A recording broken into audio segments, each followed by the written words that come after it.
Hello students, मैं ज्योति UP exam point पर आज आपके लिए फिर से लेकर आ गई हूँ आपकी बायोलॉजी की क्लास, जो कि क्लास 10th की है। हम क्लास 10th की बायोलॉजी पढ़ रहे थे। अभी तक हमने काफ़ी विषय जो है, काफ़ी टॉपिक्स जो है वो बायोलॉजी विषय का कवर कर लिया है। तो आज का हमारा जो विषय है वह क्या है? रक्त दाब। कल हमने रक्त के बारे में पढ़ा था, आज हम क्या पढ़ेंगे? रक्त दाब। तो आइए देखते हैं रक्त दाब क्या है। रक्त दाब हमारी रुधिर वाहिनियों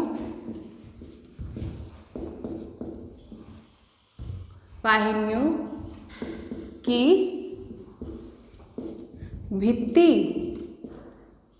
पर रुधिर द्वारा लगाया गया बल रक्त दाब, या इसे हम क्या कहते हैं? ब्लड प्रेशर कहलाता है।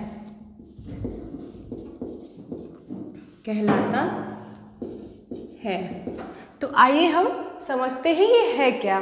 तो यह परिभाषा मैंने यहाँ पर लिख दी है आपके लिए। हमारी रुधिर वाहिनियों की भित्ति पर रुधिर द्वारा आरोपित या लगाया गया बल जो होता है वह रक्त दाब कहलाता है। तो हमारी जो रुधिर वाहिनियाँ होती हैं उन पर, उनकी दीवार पर क्या होता है? जो हमारा ब्लड होता है वो एक प्रेशर लगाता है। क्या लगाता है? वो एक प्रेशर लगाता है, एक दाब लगाता है।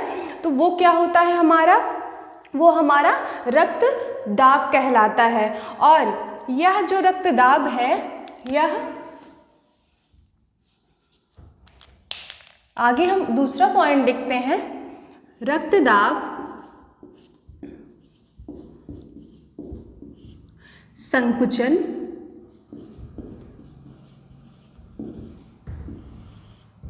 या शिथिलन, या की जगह हम और कर सकते हैं संकुचन और शिथिलन के अनुसार होता है, या कम या ज़्यादा होता है। तो अब ये मैंने दूसरा पॉइंट यहाँ पर लिख दिया। जो रक्त दाब है वो संकुचन और हृदय के संकुचन और शिथिलन की क्रिया पर डिपेंड है, इसके अनुसार होता है। अब आपके मन में ये भी आएगा ये दोनों शब्द क्या हैं? संकुचन और शिथिलन। तो आइए इन दोनों पॉइंट्स को हम पहले देखते हैं, जो कि हमारे हृदय की कार्यविधि है एक प्रकार से। तो पहले हम देखेंगे संकुचन, जिसे अंग्रेजी में क्या कहते हैं? सिस्टोल। तो संकुचन क्या है? संकुचन क्या होता है? जब संकुचन की क्रिया होती है तो हमारी जो वॉल होती है उसका आयतन जो होता है वो क्या होता है? घट जाता है। क्या होता है? आयतन घट जाता है। भित्ति का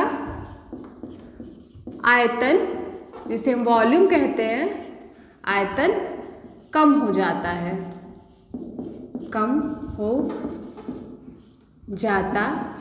और यह क्रिया कब होती है? यह क्रिया तब होती है जब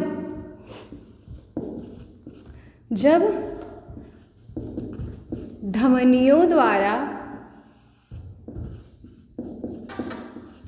हृदय में या धमनियों द्वारा ब्लड पंप होता है। जब ब्लड पंप होता है, ये सरल भाषा में पढ़ते हैं हम, जब धमनियों द्वारा ब्लड जो है पंप होता है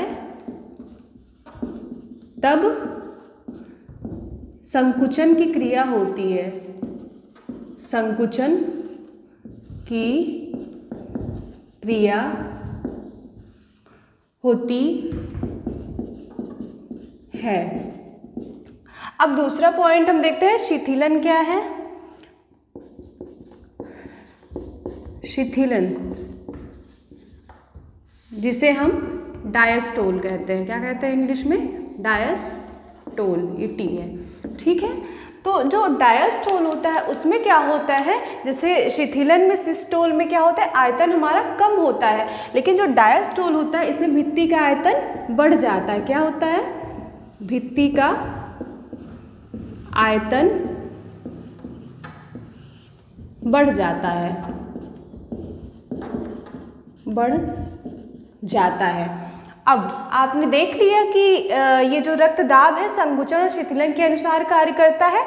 अब ये दोनों पॉइंट्स भी आपने समझ लिए कि ये क्रिया जब होती है सिस्टोलिक की, तो इसमें आयतन कम होता है और धमनियों द्वारा ब्लड जब पंप होता है तब संकुचन होता है। लेकिन यह कब होता है, जो डायस्टोल होता है ये कब होता है हमारे अंदर? यह तब होता है जब शिराओं द्वारा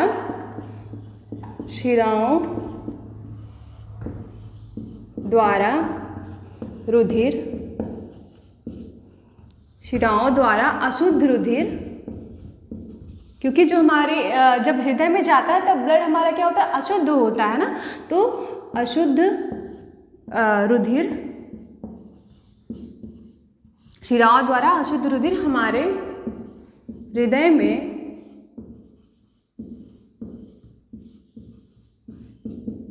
जाता है,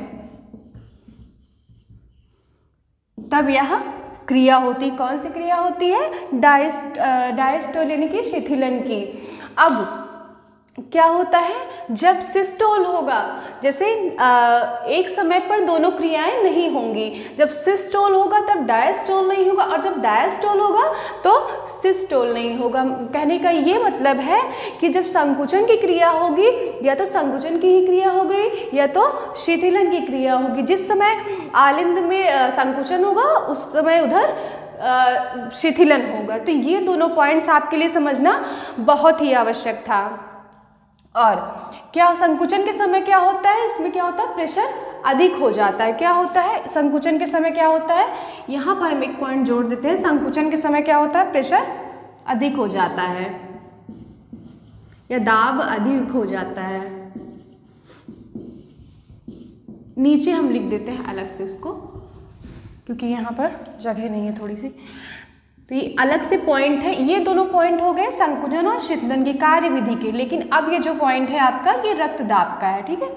तो हम देखते हैं कि जब ये संकुचन होता है, संकुचन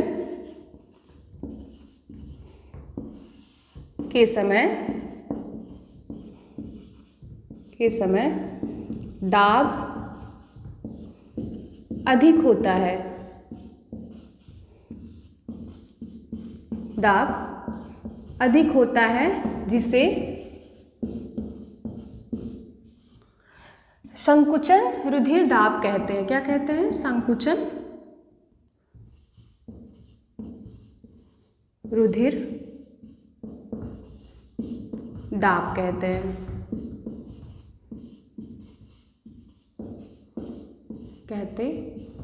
हैं, और जो दूसरा पॉइंट हमारा हो गया, शिथिलन के समय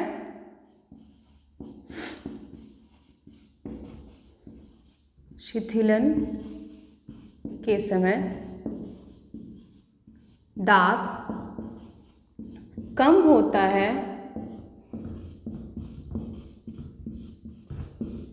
है, जिसे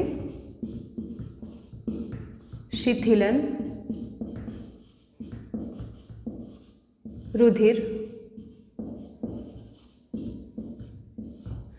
दाब कहते हैं।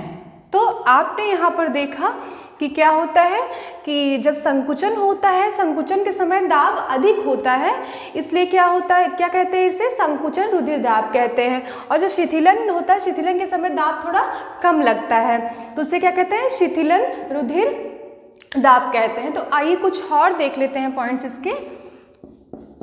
जो हमारा ये शिथिलन यानी कि संकुचन ब्लड प्रेशर होता है, इसकी माप जो है वो कहाँ तक है?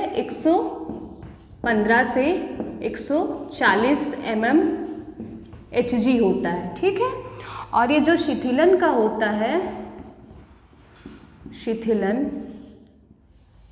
बीपी यानी कि ब्लड प्रेशर होता है, ये कितना होता है 80 mm Hg। तो इससे एक फॉर्मूला निकल कर आता है हमारा, वो क्या है, यहाँ पर लिख दे रही हूँ मैं, ब्लड प्रेशर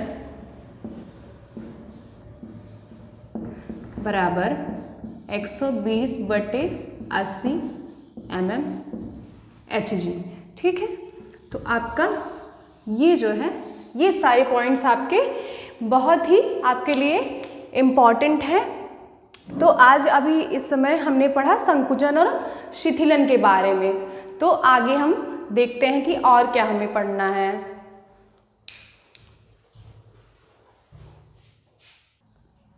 तो आइए अब देखते हैं हम कि रक्त, हम सुनते हैं ना अपने आसपास के लोगों में कि उनका बीपी हाई होता है, उनका बीपी लो होता है, हमें भी कभी कभी ऐसा महसूस होता है। तो आइए देखते हैं वो किस वजह से होता है, उसके कारण क्या है। तो जैसा कि रक्तदाब हमने पढ़ा कि इसमें क्या होता है कि रुधिर वाहिनियों की भित्ति पर रक्त क्या करता है, रुधिर क्या करता है, एक बल आरोपित करता है, जिसके कारण क्या होता है कि ये ब्लड प्रेशर इसे कहते हैं, ठीक है। रक्तदाब की हमने परिभाषा पढ़ी थी।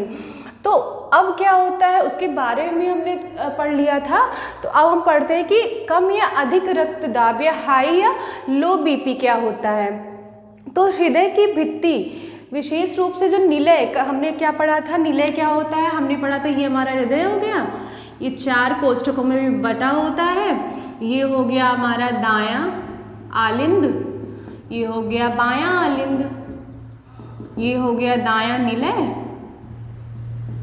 और ये हो गया हमारा बायां निलय। तो हमारी जो ये स्पेशली जो निलय की ये जो दीवारें हैं, ये जो दीवारें आप देख रहे हैं, निलय की दीवारों की में जो पेशियां मौजूद होती है, जो पेशियां रहती हैं, इनमें क्या होता है, इनके दाब में चेंजेस आते रहते हैं, परिवर्तन होते रहते हैं इनकी भित्तियों में जो पेशियां मौजूद हैं उनमें। और जो धमनियाँ होती हैं, जब उनकी संरचना में परिवर्तन होता है तो हमारा हाई या लो बीपी होता है। क्या होता है, हाई या लो बीपी होता है। तो आइए हम इसे समझते हैं आगे। लो बीपी, लो ब्लड प्रेशर,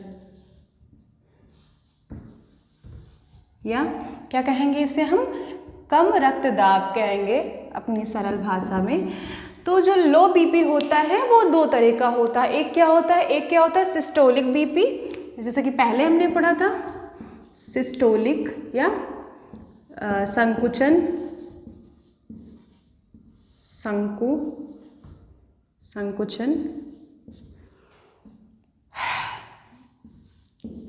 कम रुधिर दाब या सिस्टोलिक बीपी जिसे कहते हैं, ठीक है। तो ये वही है। तो इसमें क्या होता है, जब इसमें जो है, जब ये संकुचन रुधिर दाब होता है, संकुचन लो बीपी होता है, यहाँ पर मैं लिख दे रही हूँ, जब संकुचन लो बीपी होता है तब क्या होता है, ये क्षणिक होता है, कुछ समय के लिए होता है। कौन सा वाला, संकुचन वाला। लेकिन जो हमारा ये डायस्टोलिक होता है यानी कि शिथिलन वाला होता है, शिथिलन लो बीपी होता है, क्या होता है, शिथिलन लो बीपी यानी कि लो ब्लड प्रेशर होता है, तब क्या होता है, यह क्षणिक नहीं होता है। ये क्या होता है, संकुचन क्या होता है, ये क्षणिक होता है। लेकिन जो शिथिलन लो बीपी होता है, ये क्या होता है, ये हमें आगे चल के बहुत सारी परेशानियां इससे झेलनी पड़ती। इसमें क्या होता है, इसमें हमें नॉर्मली थकान सी महसूस होती है। क्या होती है, इसमें जैसे थकान हो गया, जैसे लगेगा बहुत स्ट्रेस है हमारे ऊपर, तो ये सारी चीज़ें होती हैं, टायर्ड हम फील करेंगे खुद को। लेकिन जो शिथिलन लो बीपी होता है, ये एक रोग के समान बन जाती, कहते हैं ना उनको बीपी का रोग है। तो अगर वो चीज़ें, जैसे हमें कभी कभी हमने स्ट्रेस ले लिया, बहुत ज़्यादा सोच लिया, तब हमारा जब बीपी लो होता है तो क्या होता है, वो हमारा संकुचन लो बीपी होता है, यानी कि संकुचन वाला है, जो क्षणिक है। वो ये क्या होता है, क्षणिक होता है। क्या होता है, कुछ समय के लिए होता है ये, जैसे आज हुआ, अब ऐसा नहीं है कि रोज़ रोज़ वो चीज़ें होंगी, तो और जैसे हुआ तो थोड़ी देर में वो आप नॉर्मल हो जाएंगे कुछ उपचार लेने से। शिथिलन क्या होता है? ये एक रोग की तरह बन जाता है। जैसे बीमारी होती है हमें, वो हमेशा ही, जैसे हम हमेशा बीमार रहने लगते हैं, फिर कोई भी चीज़ होती है तो ये क्या होती है, यह एक रोग बन जाती, क्या बन जाती है, यह रोग की तरह बन जाती है, बन जाती है। तो ये हो गया हमारा लो ब्लड प्रेशर, हमने पढ़ लिया। अब पढ़ते हैं हाई बीपी, उच्च रक्तदाब जिसे कहते हैं।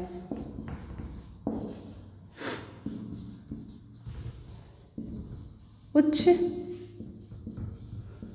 रक्तदाब, उच्च रक्तदाब। अब ये क्या होती है, ये किस कारण से होती है? मैंने इसमें बताया कि ये क्षणिक होता है, लेकिन जब हम बहुत ज़्यादा हमेशा स्ट्रेस लेते हैं या फिर असंतुलित भोजन करते हैं, हम बाहर का खाना खा रहे हैं, ऑयली चीज़ें खा रहे हैं, हमारी दिनचर्या नहीं सही है, मतलब हमारी कोई भी चीज़ बैलेंस्ड नहीं है, हमारा जीवन जीने का तरीका गलत है, तब क्या होता है, हमें हाई बीपी की समस्या होती है। क्या होती है? हमें हाई बीपी की समस्या होती है। और इसमें क्या होता है, जो रुधिर वाहिनियाँ होती हैं, जो रुधिर वाहिनियाँ होती हैं, इनकी भित्ति क्या होती है, वो मोटी हो जाती है। क्या हो जाती है? रुधिर वाहिनियों की भित्ति जो है मोटी हो जाती है। रुधिर, अब ये मोटी क्यों होती है? क्योंकि इसमें बहुत सारे फैट्स, जैसे आप ऑयली भोजन करते हैं तो वो सारे जमा हो जाते हैं। रुधिर वाहिनियों की भित्ति मोटी हो जाती है, मोटी हो जाती है, जिससे कि इनका व्यास बढ़ जाता है, भित्तियों का व्यास, जिससे कि भित्ति का व्यास, भित्ति का व्यास कम हो जाता है, बढ़ता नहीं है, कम हो जाता है। जब मोटी होंगी तो व्यास जो है कम हो जाएगा, कम हो जाता है, जिससे कि ब्लड फ्लो करने के लिए बहुत ही कम स्पेस मिलता है। तो कम स्थान मिलने के कारण उच्च रक्तदाब की बीमारी हो जाती है, उच्च रक्तदाब की बीमारी हो जाती है, हो जाती है। और ये मैंने बताया होता कैसे है कि हमारी खराब दिनचर्या और असंतुलित भोजन, और कभी कभी क्या होता है, जैसे बहुत ज़्यादा उम्र भी हो गई है, एज भी बहुत ज़्यादा हो गई, तब भी हमें क्या होता है, हाई बीपी की समस्या हो जाती है। तो हमने क्या पढ़ लिया, हमने रक्तदाब के बारे में पढ़ा, उसके बाद कम और अधिक रक्तदाब या उच्च रक्तदाब जिसे कहते हैं, इनके बारे में पढ़ा, लो बीपी और हाई बीपी के बारे में पढ़ा। तो आज से आपको ये पता चल गया होगा कि हाँ हम सुनते आ रहे हैं इतने दिनों से, हाई और लो बीपी क्या होता है और कैसे होता है। तो आइए देखते हैं लसिका तंत्र। अब यह जो टॉपिक है आपके लिए ये बहुत ही महत्वपूर्ण रहने वाला है। तो लसिका तंत्र का क्या काम होता है, ये क्या करता है, ये हमारी इम्यूनिटी को बढ़ाने के लिए और बहुत सारे बैक्टीरिया जो बाहर से वायरसेस आते हैं उनसे लड़ने में हमारे शरीर में रहकर सहायता करता है। तो आइए देखते हैं। परिसंचरण के अलावा हमारे शरीर में एक तंत्र और मौजूद होता है जिसे हम क्या कहते हैं, लसिका तंत्र कहते हैं। क्या कहते हैं, लसिका तंत्र कहते हैं। तो आइए हम देखते हैं ये होता क्या है। रुधिर वाहिनियों और ऊतकों के मध्य एक खाली स्थान होता है, खाली स्थान होता है। उस खाली स्थान पर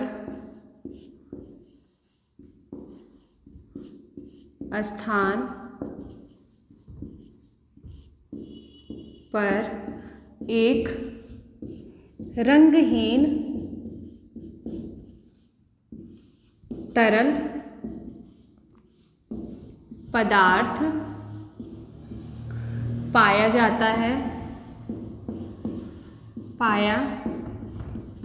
है जिसे लसिका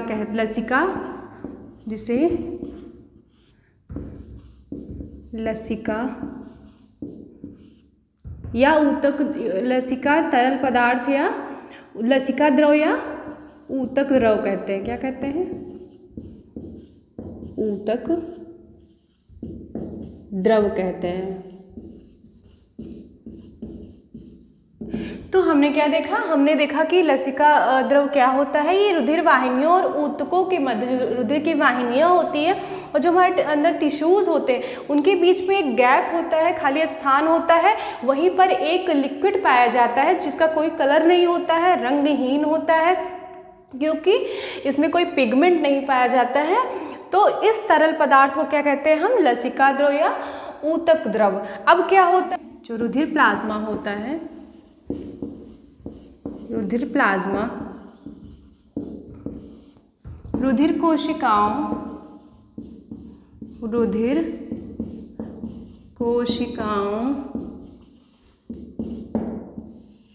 की पतली दीवारों से छनकर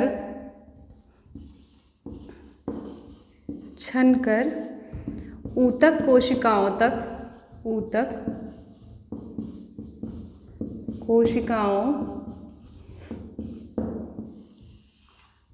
तक जाती है, वही ऊतक द्रव होता है। ऊतक द्रव होता है। अब हमने क्या पढ़ा पहले कि रुधिर वाहिनियों और ऊतक के मध्य एक खाली स्थान होता है जहाँ पर रंगहीन तरल पदार्थ पाया जाता है जिसे लसिका या उसका द्रव कहते हैं। अब ये होते क्या है ये बताया गया है। रुधिर प्लाज्मा और रुधिर कोशिकाओं की पतली दीवारों से छन कर आते हैं। तो जो ये रुधिर प्लाज्मा होता है उनमें जो रुधिर कोशिकाएं पाई जाती हैं उनकी दीवारें जो होती हैं बहुत पतली होती है। पतली दीवारों से उनकी छन के, जैसे हम छलनी से नहीं छानते तो उसी प्रकार से छन कर ये ऊतक कोशिकाओं तक आती हैं। कहाँ तक आती हैं? ऊतक कोशिकाओं तक आती हैं। तो उन्हीं को हम क्या कहते हैं?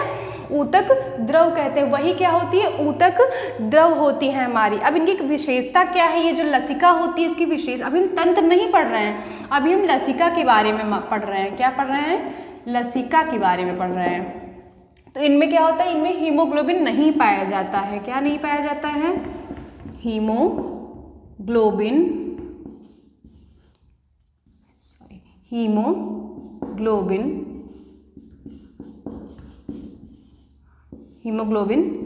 नहीं पाया जाता है, नहीं पाया जाता है, जबकि इनमें WBC यानी कि श्वेत रक्त कणिकाएं, श्वेत रक्त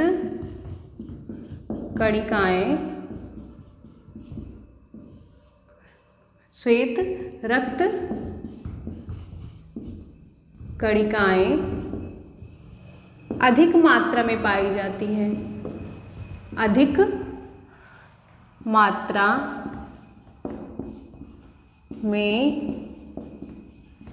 पाई जाती हैं। ठीक है।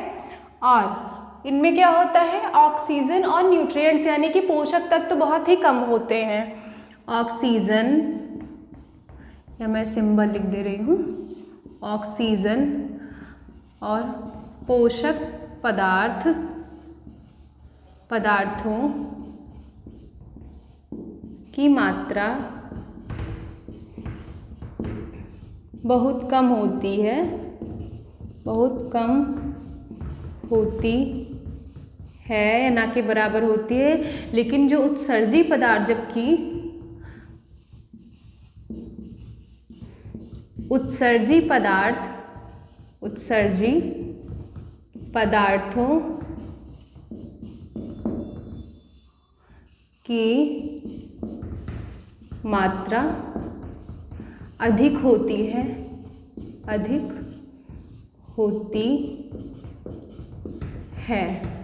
तो हमने क्या पढ़ा कि रुधिर प्लाज्मा जो है कोशिकाओं की पतली दीवारों से छनकर आते हैं। उसके बाद इनमें हीमोग्लोबिन नहीं पाया जाता, जैसा कि मैंने लिखा है यहाँ पर, ये रंगहीन होते हैं। क्यों होते हैं? क्योंकि इनमें हीम नामक प्रोटीन नहीं पाया जाता, इनमें आरबीसीज नहीं पाई जाती हैं। जबकि डब्ल्यूबीसी यानी कि श्वेत रक्त कणिकाएँ जो होती हैं वो अधिक मात्रा में पाई जाती है। श्वेत रक्त कणिकाएँ जो होती हैं वो आपकी अधिक मात्रा में पाई जाती हैं। और ऑक्सीजन और पोषक पदार्थों की मात्रा इसमें क्या होती है? बहुत ही कम होती है। क्या होती है?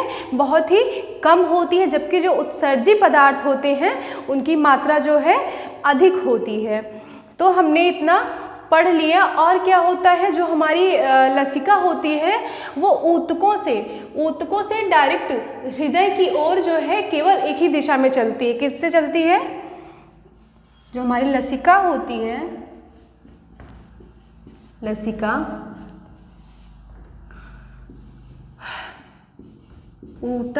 ऊतकों से हृदय की ओर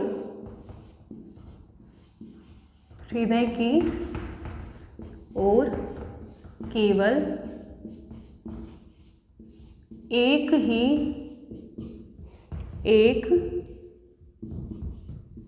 ही दिशा में गति करती हैं, चलती हैं, कह सकते हैं, में चलती हैं। तो हमने ये देख लिया कि हमारा लसिका होता क्या है, ये कौन सा तरल पदार्थ है ऐसा जो हमारी ऊतकों के अंदर या उनकी मध्य वाहिनियों और ऊतकों के मध्य जो है वो बहता रहता है। आगे हम देखेंगे क्या? लसिका तंत्र। हम लसिका तंत्र के बारे में पढ़ेंगे कि वो है क्या। आइए लसिका तंत्र के बारे में पढ़ते हैं। अभी तक हमने कुछ पढ़ा लसिका के बारे में, हम लसिका तंत्र के बारे में पढ़ते हैं। तो जिस प्रकार परिसंचरण तंत्र हमारा कार्य करता है उसी प्रकार से हमारा लसिका तंत्र भी क्या करता है कि ये भी संयोजन का कार्य करता है। अब इसमें क्या क्या होता है आइए हम देखते हैं। जैसे कि लसिका वाहिनियाँ, लसिका गांठें, लसिका पिंड और लसिका वाहिनिकाएँ होती हैं। क्या क्या होती हैं फिर से देखते हैं। लसिका वाहिनियाँ, लसिका गांठें, लसिका पिंड और लसिका वाहिनिकाएँ होती हैं। और लेकिन यहाँ पर क्या होता है, जैसे कि परिसंचरण में क्या था कि वहाँ पर आपने देखा था कि पंप करने के ब्लड को, रुधिर को पंप अप करने के लिए क्या था, वहाँ पर हमारा हृदय था। लेकिन यहाँ पर ऐसा कोई सिस्टम नहीं है, यहाँ पर ऐसी कोई संरचना नहीं है जो ब्लड को पंप करती है। तो यहाँ पर हृदय नहीं पाया जाता है, हृदय जैसी कोई संरचना नहीं होती इस वाले तंत्र के लिए। तो शरीर के कुछ अंगों को छोड़कर ऊतकों के रुधिर कोशिकाओं के बीच जो है वो लसिका तंत्र होता है। अब पूरे शरीर में तो नहीं कह सकते क्योंकि कुछ जगह ऐसी होती है जहाँ पर लसिका तंत्र हमारा नहीं पाया जाता है, लेकिन सभी जो भी कोशिकाएं होती हैं उनके बीच में, उनके ऊतकों में क्या पाया जाता है, हमारा लसिका तंत्र पाया जाता है। और ये जो होता है तंत्र होता है ये अपनी स्वतंत्र छोर पर खुलता है। कहाँ पर खुलता है? स्वतंत्र छोर पर खुलता है।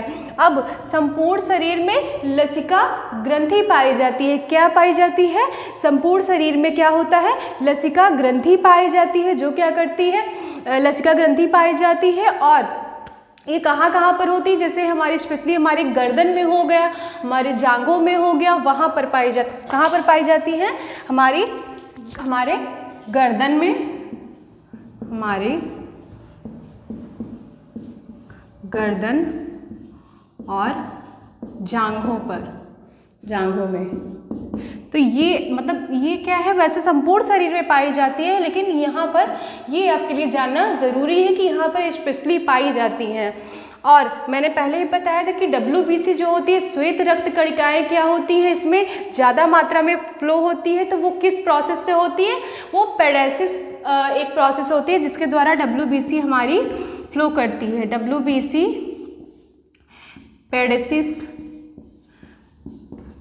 पेडेसिस क्रिया द्वारा लसिका में पहुंचती है। अब ये पेडेसिस क्या होता है? पेडेसिस को हम ब्राउनियंस मूवमेंट भी कहते हैं। ये क्या होता है? जैसे कि कोई तरल पदार्थ है, वो इस प्रकार से मूवमेंट कर रहा है, टेढ़े मेढ़े मूवमेंट कर रहा है, तो उसे हम क्या कहेंगे? पेडेसिस कहेंगे। क्या कहेंगे बच्चों? पेडेसिस कहेंगे। अगर वो टेढ़ा मेढ़ा मूवमेंट सीधे ना जाके अगर टेढ़ी मेढ़ी संरचना से जा रहा है, दिशा से जा रहा है, क्रिया करके जा रहा है, तो उसे हम क्या कहेंगे? पेडेसिस कहेंगे। अब आइए हम रुधिर के फंक्शन को भी पढ़ लेते हैं। यहीं पर क्या पढ़ लेते हैं? रुधिर के नहीं, हम इस तंत्र के फंक्शन को पढ़ लेते हैं।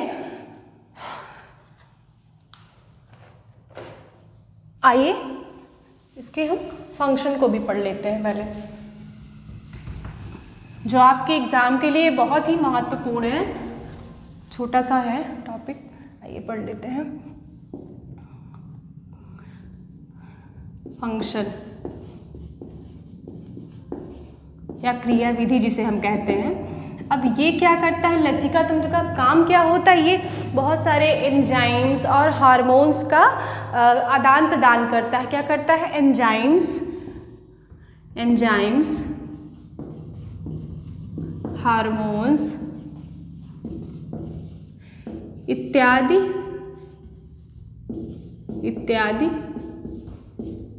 का आदान प्रदान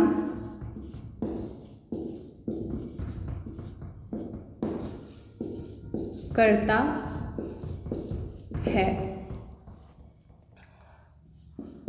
और ये उत्सर्जी पदार्थों को ऊतकों तक या फिर कहते हैं कि उसके मार्ग में भेजने का भी काम करता है। उत्सर्जी पदार्थों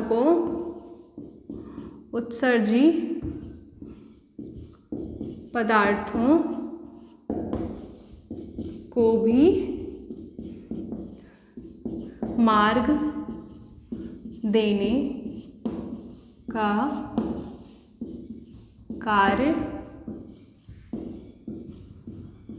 करता है। तो हम इन शॉर्ट में देखेंगे अगर इसका फंक्शन, इसकी जो क्रिया विधि है, जिस प्रकार से रुधिर जो हमारा पोषक तत्वों को लेके जाता था, तो इसमें मैंने पहले भी बताया था पोषक तत्वों की जो मात्रा होती है इसमें वो कम होती है, जबकि उत्सर्जी पदार्थ जो होते हैं इसमें इसकी उत्सर्जी पदार्थों की मात्रा, जैसे अमोनिया हो गया, हमारा यूरिया हो गया, उनकी मात्रा जो है वो अधिक होती है। इसमें ऑक्सीजन नहीं होता है, इसमें CO2 की मात्रा अधिक होती है। CO2 का भी संवहन करता है, ये